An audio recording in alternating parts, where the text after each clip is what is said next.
Okay, now basic concepts in geometry part 2. So the first is line segment. Now if you see line segment, it is denoted by two endpoints A and B. It is also called as segment AB, or I can say it as segment BA. Okay, line segment is also called as segment. And the distance between the two endpoints is called as the length of AB, L. It is denoted by L. So if the distance is 7 centimeter, okay, or a length of AB is 7 centimeters, so I'm going to write it like this: L of AB is equal to 7 centimeter, or I can simply write it as AB is equal to 7 centimeter. Now what is a ray? Ray will always have one end point, okay, and it will have a number of points over here, and it will be never ending on the other side. So when I am saying ray AB, it is in this direction, okay. You can't say ray BA is equal to ray AB because they will be opposite. If I am saying ray BA, it will go in this direction like this. So I have drawn ray AB, which starts with the end point A.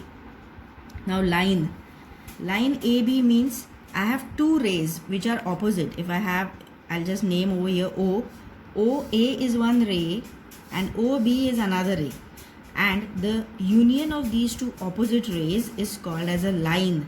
And if you observe, it is not ending at any of the end points, so you can extend it, so you can't write length of line AB, okay. So I'm not going to write length of line AB because it is extending on both the side. Now what are congruent? Congruent segments means if the length of two segments is equal, then the two segments are congruent. So suppose length of AB is equal to 7 centimeter, length of CD is also equal to 7 centimeter, then I can say length of AB is equal to length of CD, or I can say segment AB congruent to segment CD. They are congruent segments. Next is properties of congruent segments. What is reflexivity? Suppose I have AB is congruent, always all segments, if I say AB, then it is congruent to itself. So AB is congruent to AB, okay. Symmetry means if I have AB is congruent to CD, I can also say CD is congruent to AB.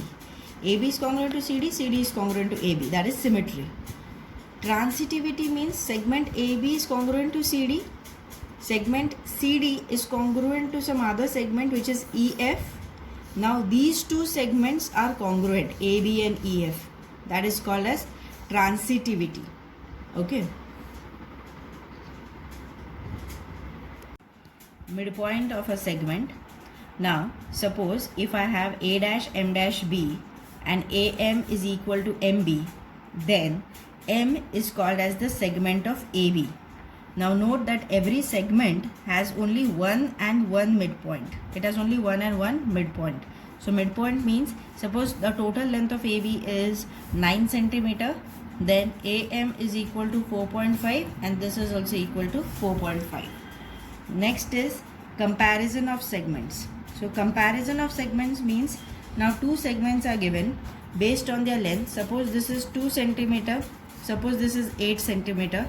Then by clearly if you see the measurements, you can say segment of AB is smaller than segment of CD. So that is how you compare. Depending on the comparison of segments depends upon their length. Perpendicular means now if the lines contain two segments, see this is line and they contain two segments, segment CD, segment AB, and they are perpendicular to each other, okay, then they are called as perpendicular segments. So I can say that AB is perpendicular to CD, okay, segment AB is perpendicular to segment CD. That means it is making an angle of 90 degrees over here, all those four angles. Next is distance of a point from a line. Now if segment CD is perpendicular to line AB and the point D lies on the line AB, then the length of segment CD is called as the distance of point C from the line AB. Now the point D, this point D is also called as the foot of the perpendicular.